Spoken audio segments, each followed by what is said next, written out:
तो आज हम लोग विज्ञान एवं मापन पहला लेसन पढ़ेंगे कि विज्ञान क्या है। सबसे पहले हम लोग पढ़ेंगे कि विज्ञान क्या है। विज्ञान क्या है?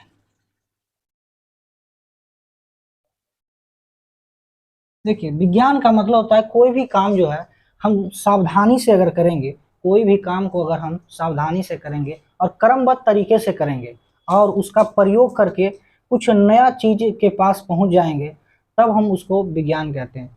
यानी विज्ञान में क्या क्या? सावधानी पूर्वक किसी काम को करना है,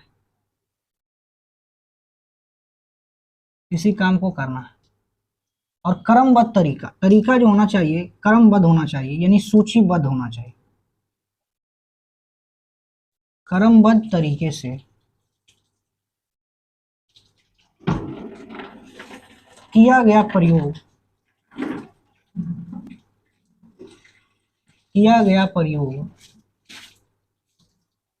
और परीक्षण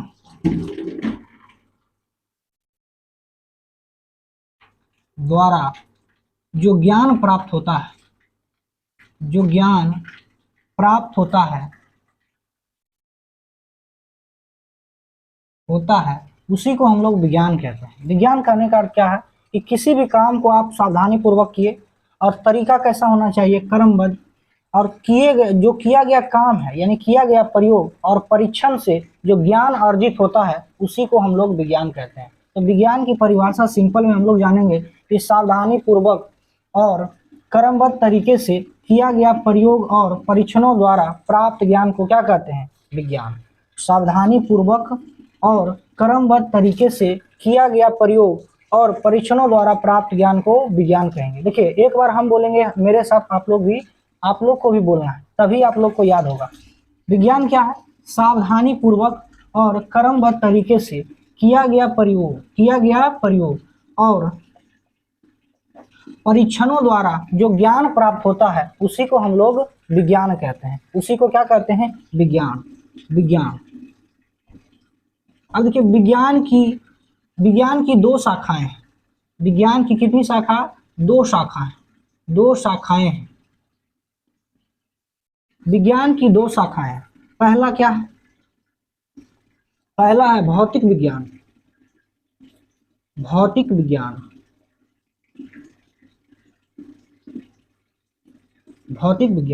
और दूसरा है जीव विज्ञान।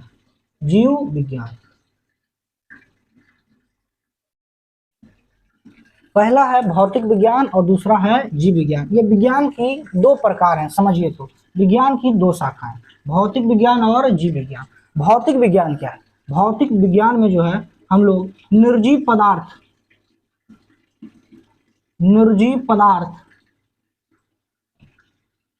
पदार्थ एवं उनसे संबंधित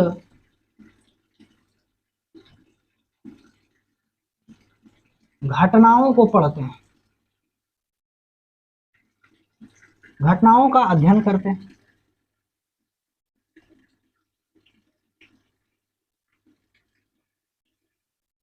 देखिए, भौतिक विज्ञान क्या है? निर्जीव पदार्थ एवं उनसे संबंधित घटनाओं का अध्ययन भौतिक विज्ञान में होता है। अब निर्जीव पदार्थ क्या है?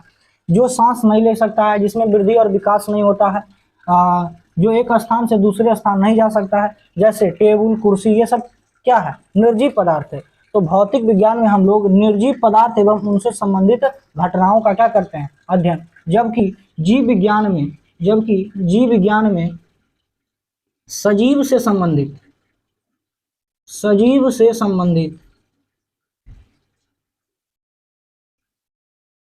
घटनाओं का अध्ययन करते हैं।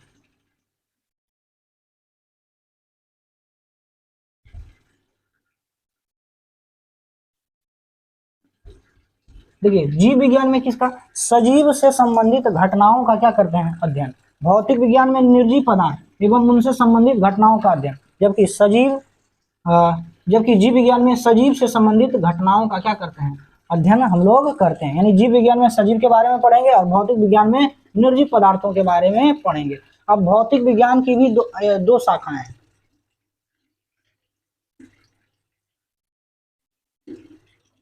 भौतिक विज्ञान की कितनी शाखाएं? तो कहिएगा भौतिक विज्ञान की दो शाखाएं हैं। पहला हो गया भौतिकी और दूसरा हो गया आपका रसायन शास्त्र। रसायन शास्त्र, देखिए भौतिक विज्ञान की भी दो शाखाएं, भौतिकी और रसायन शास्त्र, जबकि जीव विज्ञान की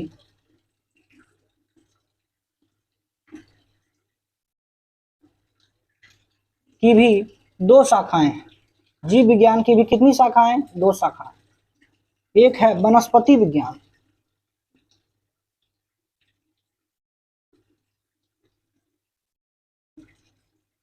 और दूसरा है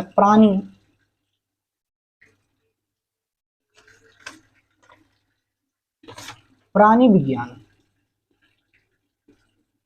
इसको बोटनी बोलते हैं इंग्लिश में, इसको जूलॉजी। तो हम आप देख चुके कि भौतिक विज्ञान की दो शाखाएं, भौतिकी और रसायन शास्त्र, जबकि जीव विज्ञान की भी दो शाखाएं, वनस्पति विज्ञान एवं प्राणी विज्ञान। तो ये आपको समझ आ रहा होगा। एक बार फिर से हम लोग इसका जो है शुरू से रिवाइज कर लेते हैं कि विज्ञान क्या है। सावधानी पूर्वक किसी काम को करना है और क्रमबद्ध तरीके से काम करना है, फिर उसका प्रयोग करना है और फिर उसका परीक्षण करना है, प्रयोग और परीक्षण करना है, और जो उससे ज्ञान प्राप्त होगा उसे हम विज्ञान कहेंगे। उसे हम क्या कहेंगे? विज्ञान। विज्ञान की दो शाखाएं हैं, भौतिक विज्ञान और जीव विज्ञान। भौतिक विज्ञान में निर्जीव पदार्थ एवं उनसे संबंधित घटनाओं का हम लोग अध्ययन करते हैं, जबकि जीव विज्ञान में सजीव से संबंधित घटनाओं का अध्ययन करते हैं। भौतिक विज्ञान की दो प्रकार हैं, भौतिकी एवं रसायन शास्त्र, जबकि जीव विज्ञान की कितनी शाखा? इनका भी दो शाखा है, वनस्पति विज्ञान एवं प्राणी विज्ञान। वनस्पति विज्ञान में पेड़ पौधे इत्यादि के बारे में हम लोग पढ़ते हैं, जबकि प्राणी विज्ञान में जीवों के बारे में हम लोग पढ़ते हैं। ठीक है, तो जीव विज्ञान में भी पहला पेड़ पौधे के बारे में हम वनस्पति विज्ञान में पढ़ते हैं, और जबकि प्राणी विज्ञान के बारे में हम लोग जीव के बारे में प्राणी विज्ञान में हम लोग पढ़ते हैं। तो आप लोग को बढ़िया से समझ आया होगा। इसके बाद हम पढ़ाएंगे वैज्ञानिक के काम करने के 5 तरीके, यानी वैज्ञानिक कैसे किसी काम को करता है। ठीक है, तो आप इसको स्क्रीनशॉट मार सकते हैं। तब तक हम इसको मिटा देते हैं।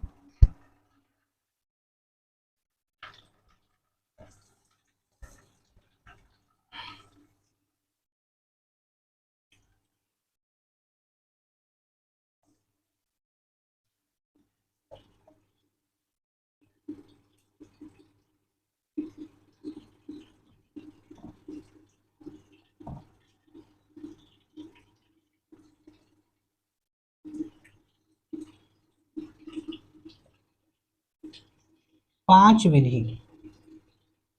विधि जिसको हम लोग बोलते हैं वैज्ञानिक विधि। वैज्ञानिक विधि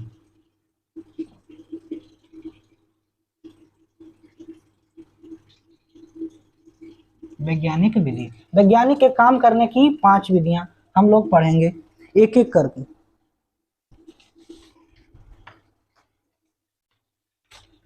पहला है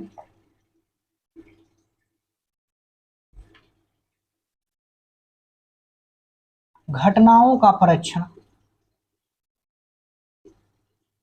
अब समझिए, घटना, कोई भी घटना होगा तो उसका ये परीक्षण करेगा। परीक्षण का मतलब होता है आकलन करना कि कैसे ये घटना हुआ, इसके बारे में वो पूरा अनुमान लगाता है, जिसको हम बोलते हैं ऑब्जर्वेशन। ऑब्जर्वेशन मतलब होता है अनुमान लगाना किसी भी चीज का।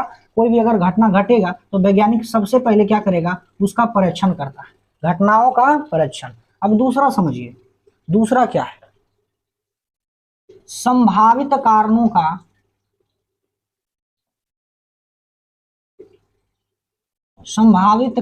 का अनुमान लगाना।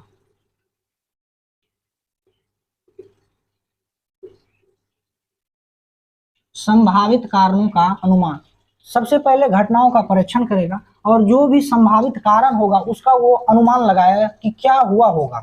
संभावित कारणों का क्या लगाता है? अनुमान लगाता है। तीसरा, प्रयोग द्वारा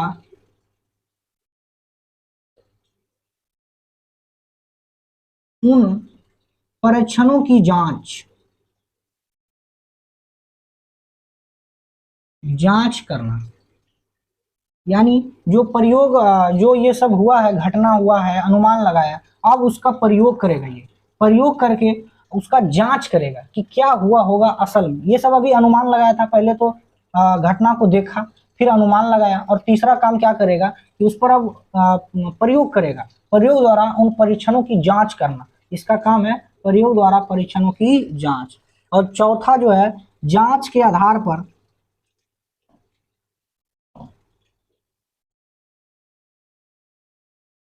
निष्कर्ष तक पहुंचना।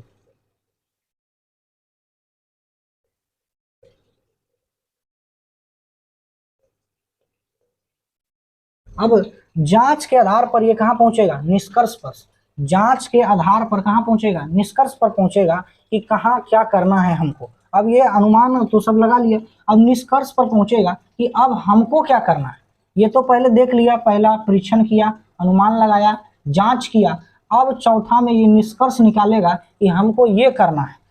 पांचवा पांचवा जो है, आवश्यकता अनुसार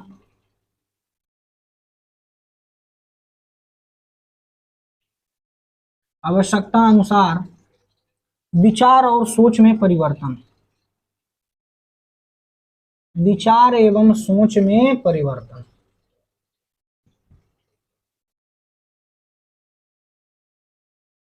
अब जो इसको ठीक लगेगा ये वही काम करेगा। मान लीजिए कि पहला में इसको कुछ और लगा होगा कि ये करना है, लेकिन फिर इसके मन में आ गया कि नहीं, अब इस विधि से हमको ये काम करना है, तो ये अपने विचार में परिवर्तन करते रहता है कि इस विधि से नहीं सही है तो इस विधि से हम लोग करेंगे। तो आप लोग समझ गए होंगे कि वैज्ञानिक के काम करने के 5 तरीके। पहला है घटनाओं का परीक्षण, दूसरा संभावित कारणों का अनुमान लगाना, तीसरा प्रयोग द्वारा उन परीक्षणों की जांच करना, चौथा जांच के आधार पर निष्कर्ष पर पहुंचना, और पांचवा है आवश्यकता अनुसार विचार एवं सोच में परिवर्तन। परिवर्तन परिवर्तन समझिए, भौतिक राशि क्या है। भौतिक राशि क्या है? किसी भी भौतिक राशि को व्यक्त करने के लिए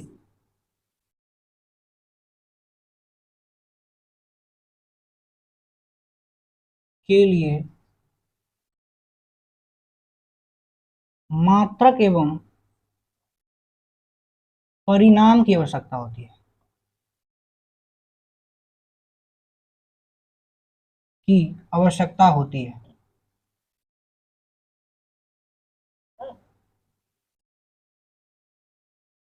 की आवश्यकता होती है।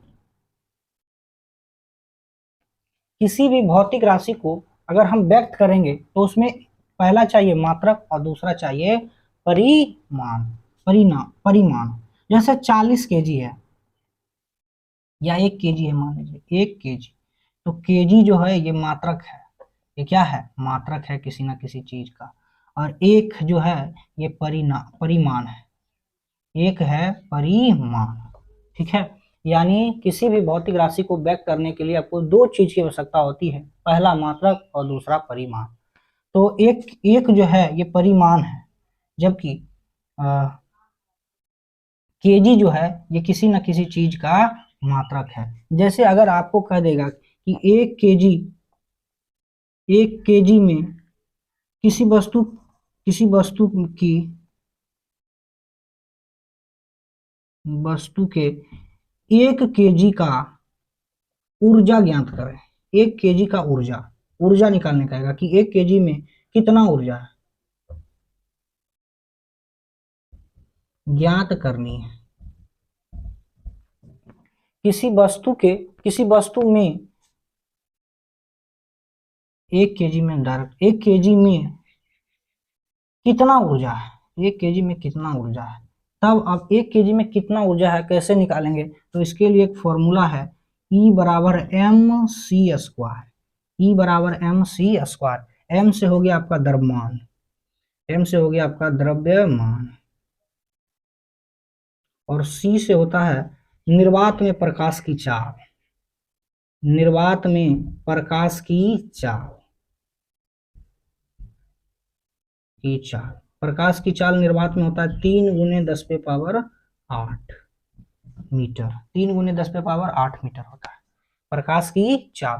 तो सिंपल सा है, निकाल लीजिएगा आराम से। एम का मान, द्रव्यमान का मान 1 रखिएगा, और केजी जो सॉरी सी का मान यानी प्रकाश की चाल 3 × 10⁸ का क्या कर दीजिएगा, होल स्क्वायर।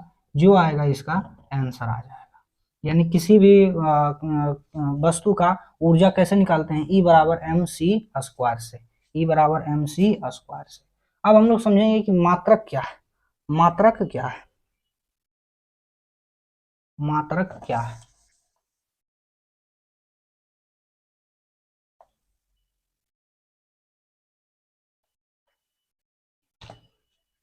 भौतिक राशि को मापने के लिए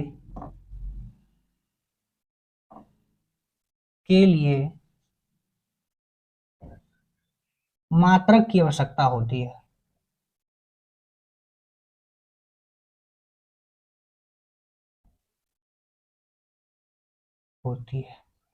अब समझिए, मात्रक भी 4 प्रकार के होते हैं। मात्रक भी कितने प्रकार के? मात्रक भी 4 प्रकार के होते हैं। पहला होता है आपका FPS, दूसरा होता है CGS, तीसरा होता है MKS, और चौथा होता है आपका SI। पहला FPS, दूसरा होता है CGS, और उसके बाद होता है MKS। ये सब पद्धति है। पहला होता है फुट। FPS का मतलब होता है फुट, P से होता है पाउंड, और S से होता है सेकंड। Foot, pound, second. चालू है मार्क। अब मिल गया मार्क। चलिए, फुट, पाउंड, सेकंड। फुट का मतलब क्या होता है, पाउंड का मतलब क्या होता है, सेकंड का मतलब क्या होता है? तो फुट का मतलब होता है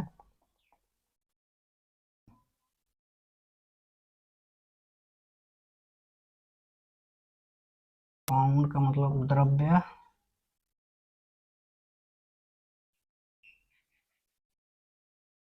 सेकंड का मतलब होता है समय,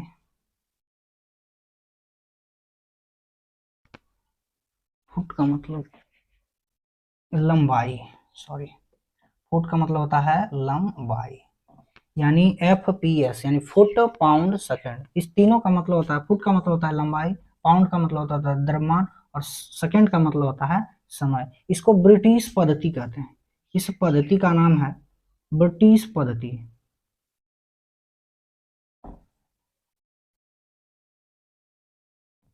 नाम है ब्रिटिश पद्धति।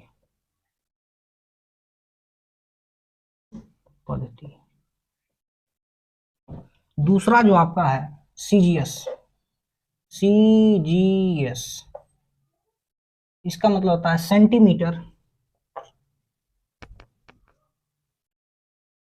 मीटर, G से होता है ग्राम, S से होता है सेकंड। सेकंड, ग्राम, सेंटीमीटर। सेंटीमीटर से भी लंबाई को मापते हैं, ग्राम से द्रव्यमान को, और सेकंड का मतलब तो जानते ही हैं समय से। इसे मीट्रिक पद्धति, इसे फ्रेंच पद्धति भी कहते हैं। फ्रेंच पद्धति, इसे फ्रेंच पद्धति कहते हैं। देखिए, भौतिक राशि को मापने के लिए मात्रक की आवश्यकता होती है। पहला जो मात्रक होता है जिससे मापा जाता है उसको बोलते हैं FPS, फुट, पाउंड, सेकंड। दूसरा जो होता है CGS यानी सेंटीमीटर, ग्राम, सेकंड। ये जो है ब्रिटिश पद्धति था, यानी ब्रिटेन के लोग इस पद्धति को अपनाए थे। CGS पद्धति जो है फ्रेंच के लिए है, फ्रेंच के लिए। अब हम तीसरा जो पढ़ेंगे MKS।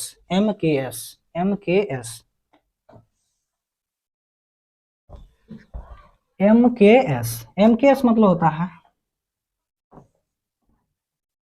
मीटर कैसे किलोग्राम, और एस से सेकंड,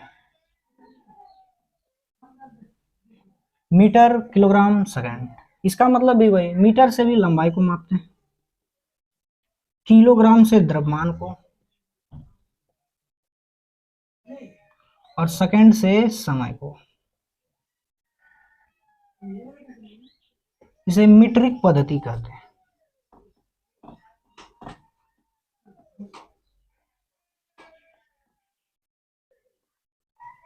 इसे मीट्रिक पद्धति कहते हैं।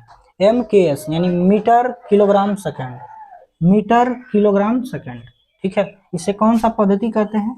मीट्रिक पद्धति, मीट्रिक पद्धति कहते हैं। अब हम चौथा जो पढ़ेंगे वो उसको पढ़ेंगे एसआई पद्धति। आजकल जो हम मात्रक जिसको पढ़ रहे हैं वो एसआई पद्धति में ही आता है। अंतरराष्ट्रीय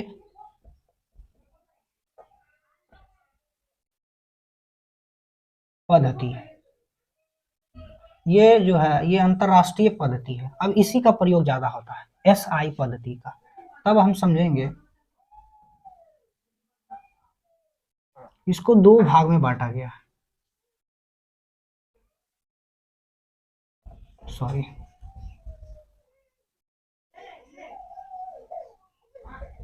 इसको पहले मिटा लेते हैं।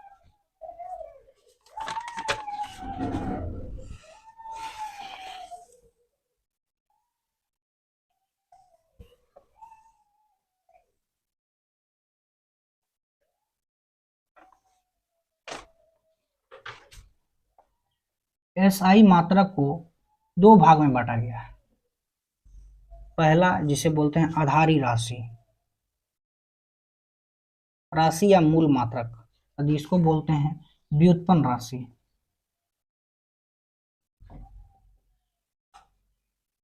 आधारी राशि है 7, आधारी राशि 7 है। पहला हो गया लंबाई,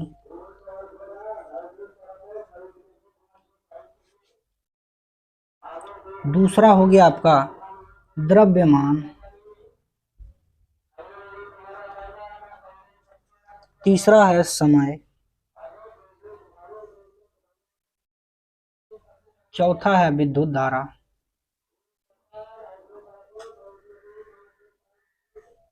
विद्युत धारा, पांचवा है तापमान, छठा है ज्योति तीव्रता,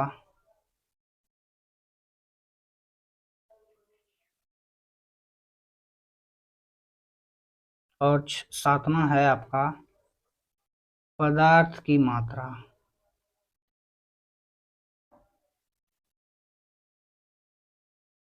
सात आधारी राशि और इनका सब संकेत भी है। जैसे लंबाई का, सॉरी पहले मात्रक लिख लेते हैं। मात्रक, लंबाई का मात्रक होता है मीटर, द्रव्यमान का होता है किलोग्राम,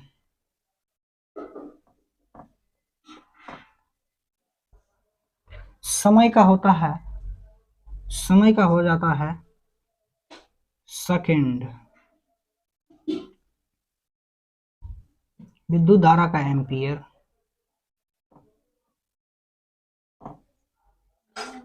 तापमान का केल्विन,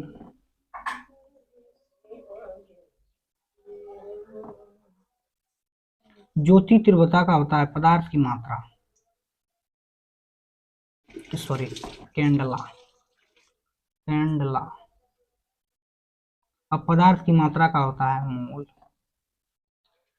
तो ये सब मात्रक है। लंबाई का मात्रक जो है मीटर है, लंबाई को मीटर में मापते हैं। द्रव्यमान, देखिए लंबाई को मीटर में और किलोमीटर में भी मापते हैं। द्रव्यमान को जो है हमेशा वजन को केजी में नापा जाता है। किसी भी चीज को खरीदने जाते हैं तो केजी में आप लोग मांगते होंगे।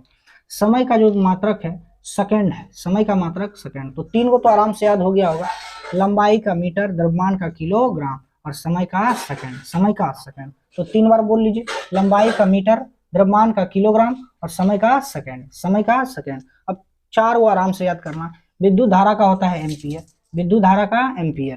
तापमान का केल्विन, टेम्परेचर को हमेशा केल्विन से मापा जाता है, टेम्परेचर को हमेशा केल्विन में। ज्योति तीव्रता का हो जाता है केंडला, ज्योति तीव्रता का केंडला। और पदार्थ की मात्रा का हो जाता है मोल। अब इसका संकेत हम लोग जानेंगे।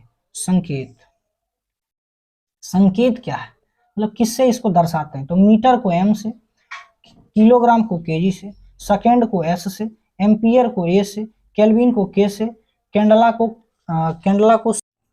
इसके बाद हम लोग उपसर्ग पढ़ेंगे। उपसर्ग एक बड़ा उपसर्ग होता है और एक छोटा उपसर्ग होता है।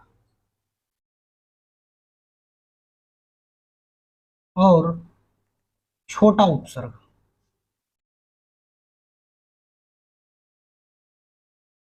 पहले हम लोग बड़ा उपसर्ग को बड़े ही आसानी से याद करेंगे। पहले होता है deca, hecto, kilo, mega, giga, tera, peta, hexa. देखिए आपको 4 करके याद करना है, 4 और फिर 4।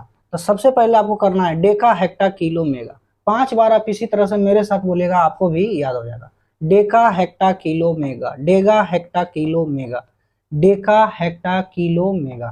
5 बार बोलिए, डेका, हेक्टा, किलो, मेगा। अब देखिए 5 बार बोले, अब इसके बाद अपने से आप बोलिए आंख मूंद करके, deca, hecto, kilo, mega, deca, hecto, kilo, mega. इसके बाद ये 4 आपको याद हो गया, deca, hecto, kilo, mega, deca, hecto, kilo, mega. फिर आपको याद करना है giga, tera, peta, hexa, giga, tera, peta, hexa. 4 का सीरियली नंबर रहेगा, तब आपको आसानी से याद हो जाएगा। Giga, tera, peta, hexa. फिर से deca, hecto, kilo, mega, deca, hecto, kilo, mega, giga, tera, peta, hexa. इसको भी 4 बार आप पढ़ लीजिए, giga, tera, peta, hexa, giga, tera, peta, hexa, giga, tera, peta, hexa. याद हो गया होगा। अब आपको पीछे से पढ़ना है, hexa, peta, tera, giga, mega, kilo, hecto, deca. पीछे से भी नीचे से भी याद कर लेना और ऊपर से भी। तो सबसे पहले तो आप ऊपर से ही याद करने की कोशिश करिए। पहले 4 बोलिए, डेका, हेक्टा, किलो, मेगा। उसके बाद giga, tera, peta, hexa, giga, tera, peta, hexa. ठीक है। इसके बाद उपसर्ग, इसका उपसर्ग याद करना बड़ा आसान है। पहले 10 पे पावर 1, यानी बड़ा उपसर्ग है तो 10 पे पावर 1, फिर 10 पे पावर 2, फिर 10 पे पावर 3। लेकिन अब देखिए 3 का बढ़ोतरी होगा। अब हो जाएगा 6, अब हो जाएगा 6 3 9, अब हो जाएगा 12, और अब हो जाएगा 10 पे पावर 15 और 18, 18। समझे। तो 1 2 3, अब फिर वहां से आप गिन लीजिएगा कि 3 के बाद 6 डायरेक्ट, 6 के बाद 9, 12, 15, 18। ठीक है। तो ये बड़ा उपसर्ग है, ये बड़ा उपसर्ग है। ठीक है। Deca, hecto, kilo, mega, giga, tera, peta, hexa. अब हम लोग आते हैं छोटा उपसर्ग। छोटा उपसर्ग जो होता है डेसी से शुरू होता है। Deci, deci, centi, milli, micro, milli, micro, micro, deci, centi, milli, micro, nano, pico, nano, nano, pico, femto, hecto,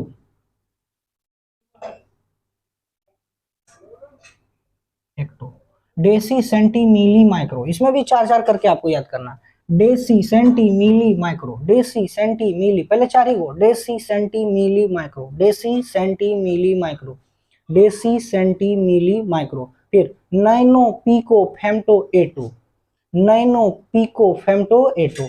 सबसे पहले 4 में क्या बोलेंगे, पहला बोलेंगे deci, centi, milli, micro, deci, centi, milli, micro.